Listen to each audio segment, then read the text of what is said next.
आज हम डिस्कस करेंगे इम्पोर्टेंट करंट अफेयर्स ऑफ 30 जुलाई 2020 जो गवर्नमेंट एग्जाम के लिए काफी इम्पोर्टेंट है। आपने अभी तक अगर ZTV एजुकेशन एंड एग्जाम का चैनल सब्सक्राइब नहीं किया है तो प्लीज सब्सक्राइब कर लीजिए, क्योंकि हम हर रोज इम्पोर्टेंट करंट अफेयर्स आपके सामने लाते रहेंगे। डेली अपडेट्स के लिए आप हमारा टेलीग्राम ग्रुप भी ज्वाइन कर सकते हैं, जिसका लिंक हमने नीचे डिस्क्रिप्शन में दे दिया है। तो चलिए अब शुरू करते हैं। Indian Railways SBI card launch contactless credit card on RuPay platform। Indian railways के IRCTC और SBI कार्ड ने RuPay प्लेटफॉर्म पर को branded contactless credit card launch किया है। यह आत्मनिर्भर भारत, डिजिटल इंडिया और मेक इन इंडिया मिशन के अनुरूप है। नया क्रेडिट कार्ड भारत के केंद्रीय रेलवे और वाणिज्य और उद्योग मंत्री पीयूष गोयल की सेवा को समर्पित है। RuPay प्लेटफॉर्म पर संपर्क रहित क्रेडिट कार्ड का उद्देश्य अपने ग्राहकों को एक सुरक्षित और संरक्षित लेन देन वातावरण प्रदान करना है। नया RuPay credit card near field communication तकनीक से लैस किया गया है, इसलिए उपयोगकर्ताओं को कार्ड स्वाइप करने की आवश्यकता के बिना केवल मशीनों पर कार्ड का टैपिंग करके बिक्री के बिंदु यानी कि पॉइंट ऑफ सेल मशीनों पर अपने लेन देन में तेजी लाने की अनुमति है। कार्ड रेल यात्रियों को रिटेल, भोजन और मनोरंजन और लेन देन शुल्क छूट भी विशेष लाभ के साथ अपनी यात्रा पर अधिकतम बचत प्रस्ताव देगा। कार्ड धारकों को IRCTC की वेबसाइट पर बने first AC, second AC, third AC, executive chair car और AC चेयर कार की बुकिंग पर 10% तक का मान प्राप्त होगा। यह एक ऑनलाइन लेन शुल्क माफी, एक वर्ष में लेन देन राशि का 1% फ्यूल सरचार्ज वेवियर और रेलवे स्टेशन पर 4 प्रीमियम लाउंज मुफ्त उपयोग की सुविधा भी प्रदान करता है। उपयोगकर्ताओं को IRCTC की टिकटिंग वेबसाइट पर ट्रेन टिकट खरीदने के खिलाफ जमा किए गए रिवॉर्ड पॉइंट को भुनाने की अनुमति है। IRCTC SBI कार्ड रेल यात्रा से बचत के अलावा ऑनलाइन शॉपिंग पोर्टल्स के लिए कई लाभ प्रदान करता है। ग्राहक ई-कॉमर्स साइटों पर खरीदारी करते समय छूट का लाभ उठा सकते हैं। कार्ड का मुख्य उद्देश्य रेल यात्रियों के लिए एक सुरक्षित, सुविधाजनक और बेहतर यात्रा अनुभव सुनिश्चित करना है। International tiger day is observed on 29 जुलाई। अंतर्राष्ट्रीय बाघ दिवस हर साल 29 जुलाई को मनाया जाता है। यह दिन टाइगर की घटती आबादी और उनके संरक्षण के प्रयासों के बारे में जागरूकता बढ़ाने के लिए माना जाता है। अंतर्राष्ट्रीय टाइगर डे की शुरुआत सबसे पहले 2010 में रूस में आयोजित सेंट पीटर्सबर्ग टाइगर समिट में हुई थी। यह घोषणा में कहा गया कि बाघों की आबादी 2020 तक बाघों की आबादी को दोगुना करने के लिए अपनाया गया है। उद्देश्य है कि अंतर्राष्ट्रीय बाघ दिवस का उद्देश्य बाघ संरक्षण के लिए जागरूकता बढ़ाना है। यह दिन बाघों के राष्ट्रीय आवासों की रक्षा करने और बाघ संरक्षण के मुद्दों के बारे में सार्वजनिक जागरूकता बढ़ाने के उद्देश्य से एक विश्वव्यापी प्रणाली को बढ़ावा देता है। विश्व वन्यजीव महासंघ ने कहा कि 20वीं शताब्दी के शुरुआत के बाद से दुनिया में केवल 3900 जंगली बाघ बचे हैं। यह भी कहा गया कि दुनिया के लगभग 95% जंगली बाघ गायब हो गए हैं। बड़ी संख्या में बाघों वाले देशों में बांग्लादेश, भूटान, कंबोडिया, चीन, भारत, इंडोनेशिया, लाओस, मलेशिया, रूस, थाईलैंड, म्यांमार, नेपाल और वियतनाम शामिल हैं। इंडिया तो भारत में 2967 से अधिक बाघ हैं। इस संख्या के साथ भारत में दुनिया की बाघों की आबादी का 70% है। भारत में बाघों की संख्या में कमी के कारण निम्न हैं: अवैध शिकार, वास विनाश, मानव पशु संघर्ष। शिकार का आधार कम हो रहा है। दुनिया से पूरी तरह से गायब बाघों के विभिन्न विश्व वन्यजीव। भारत में कई संगठन हैं जो बाघों की संख्या में सुधार और वृद्धि के लिए प्रयास करते हैं। फरवरी 2020 के लिए छत्तीसगढ़ के बीजापुर में एस्पिरेशनल जिलों की नीति की डेल्टा रैंकिंग में सबसे ऊपर है। सरकारी थिंक टैंक नीति national institution for transforming India आयोग के आकांक्षी जिलों के लिए डेल्टा रैंकिंग के अनुसार छत्तीसगढ़ में बीजापुर जिले ने फरवरी जून की अवधि के लिए समग्र डेल्टा रैंकिंग में अंकांशमत मतलब एस्पिरेशनल डिस्ट्रिक्ट की सूची में शीर्ष स्थान हासिल किया है। बीजापुर को री भोई यानी कि मेघालय और बहराइच उत्तर प्रदेश द्वारा क्रमशः दूसरे और तीसरे स्थान पर रखा गया है। एस्पिरेशनल डिस्ट्रिक्ट के लिए डेल्टा रैंकिंग 6 विकासात्मक क्षेत्रों में एक वृद्धिशील प्रगति पर विचार करती है। स्वास्थ्य और पोषण, शिक्षा, कृषि और जल संसाधन, वित्तीय समावेशन, कौशल विकास और बुनियादी ढांचा। स्वास्थ्य और पोषण क्षेत्र में सूची में भी री भोई मेघालय और इसके बाद क्रमशः बीजापुर छत्तीसगढ़ और बहराइच उत्तर प्रदेश में 2 और 3वें स्थान पर है और नागरिक के लिए गुणवत्तापूर्ण स्वास्थ्य सुविधाओं की दिशा में सुधार किया है।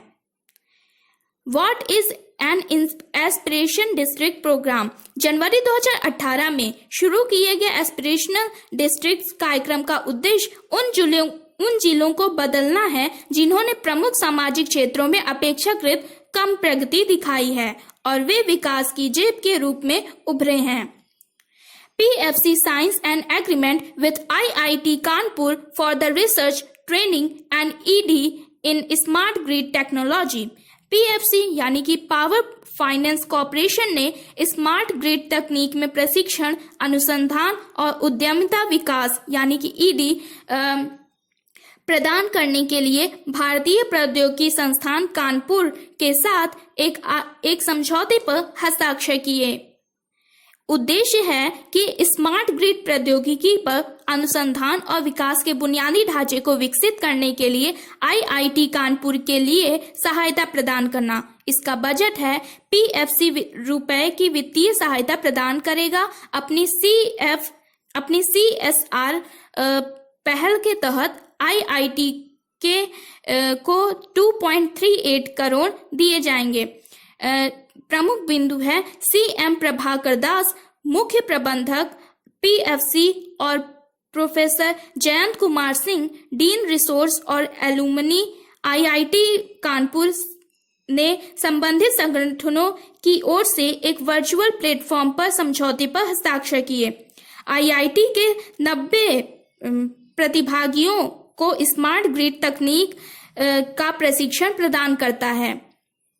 9 चयनित उम्मीदवारों को स्मार्ट ग्रिड तकनीक पर विचारों के विकास के लिए फेलोशिप प्रदान की जाएगी। सदस्यों को IIT कानपुर के startup innovation and incubation centre द्वारा सहायता प्रदान की जाएगी और ED पर प्रोत्साहित किया जाएगा।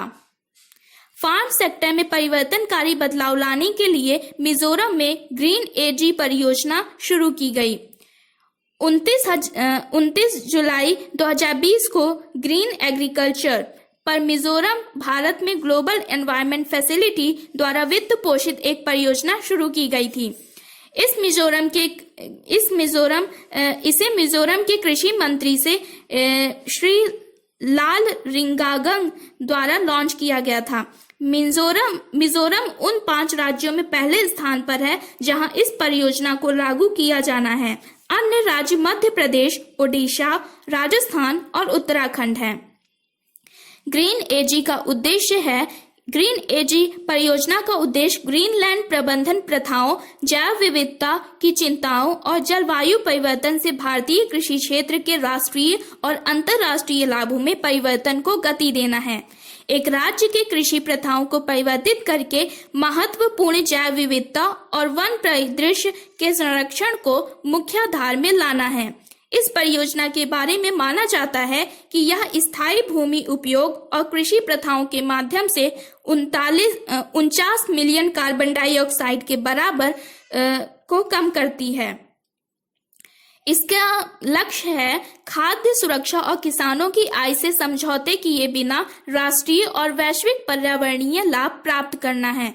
ग्रामीण आजीविका को मजबूत करने की भारत की क्षमता को बढ़ाना है। अपने भोजन और पोषण सुरक्षा की आवश्यकताओं को पूरा करने के लिए और समुदाय ने विश्व स्तर पर महत्वपूर्ण प्रजातियों जैसे बाघ, हाथी और ग्रेट इंडियन बस्टर्ड के संरक्षण के लिए पहल का नेतृत्व किया है। मालदीव ने HICDP के लिए $5.6 मिलियन के इंडियन ग्रांट के तहत 9 विकास परियोजनाएं शुरू की हैं। 28 जुलाई 2020 को भारत सरकार से उच्च प्रभाव सामुदायिक विकास परियोजना HICDP के लिए वित्तीय सहायता $5.6 मिलियन अमेरिकी डॉलर के प्रतीकात्मक चेक के रूप में मालदीव सरकार को सौंप दी गई थी। यह चेक भारत के उच्चायुक्त ने मालदीव के सुंजय सुधीर को विदेश मामलों के मंत्री अब्दुल्ला शाहिद को सौंपा था। इस संबंध में मालदीव सरकार ने 9 समुदाय आधारित विकास परियोजनाएं शुरू की, जो इस प्रकार हैं। नेड्डू शहर में 3 जिलों में नेबरहुड फिश प्रोसेसिंग प्लांट विकास, हितधु, मरधु और हल्दुधु मधेहु। अड्डू शहर में 5 जिलों में पर्यटन क्षेत्र का विकास, हित्थु, मरधु, फेधु, हुलहुडु और मथेहु। और होराफुसु में एक बोतल बंद पानी संयंत्र की स्थापना। भारत पढ़े मालदीव के मरधु और हुलहुदु में गिदोशु मांस प्लांट के विकास के मालदीव ने अनुबंध पर हस्ताक्षर किए। अड्डू नगर परिषद मछली प्रसंस्करण संयंत्र और पर्यावरण पर्यटन परियोजनाओं के लिए कार्यान्वयन एजेंसी है। होराफुसी परिषद होराफुसी में एक बोतल बंद पानी संयंत्र स्थापित करने के लिए प्रक्रिया का निर्देशन करेगा। मार्च 2019 में भारत और मालदीव ने $5.6 मिलियन के कुल अनुदान के साथ HICDP पर द्विपक्षीय समझौते पर हस्ताक्षर किए। यह छोटी परियोजनाओं के निष्पादन के लिए लगभग $7 मिलियन के नकद अनुदान के अतिरिक्त था। भारत ने उनके अनुरोध पर मालदीव सरकार को बजटीय सहायता के रूप में USD 1.4 बिलियन का विस्तार किया। मालदीव को कोविड-19 महामारी के कारण पर्यटक राजस्व के नुकसान की सहायता के लिए एक दक्षिण एशियाई क्षेत्रीय ढांचे के तहत 400 मुद्रा विनिमय योजना की भी घोषणा की गई थी। CSIR-CSIO along with MSC's India developed a microorganism decontamination box named Suraksha। 29 जुलाई 2020 को MSC's इंडिया के साथ council of scientific and industrial research CSIR के central scientific instrument organisation CSIO ने एक माइक्रो ऑर्गेनिज्म डिकेंसेशन बॉक्स सुरक्षा विकसित किया। बॉक्स गर्मी और UVC प्रकाश का उपयोग करते हुए 10 से 15 मिनट की अवधि में एक वस्तु को साफ करता है। UVC प्रकाश 200 से 280 नैनोमीटर के बीच तरंग दैर्घ्य के साथ पराबैंगनी प्रकाश को संदर्भित करता है। IIT गुवाहाटी के छात्र शुभम येनावर और अनंत मित्तल ने UV एस्ट्रा नामक एक नैनो अल्ट्रावायलेट उपकरण पाया। डिवाइस बैक्टीरिया को मारता है और कुछ ही सेकंड में किसी भी वस्तु को निष्फल कर देता है।